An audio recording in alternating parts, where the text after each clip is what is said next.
അച്ചാർ ഇടാന്ന് വിചാരിച്ചു.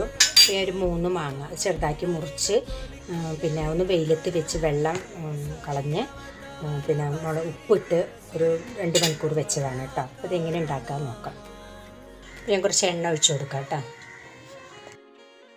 കുറച്ച് കടുകിട്ട് ഒന്ന് പൊട്ടി വരട്ടെ.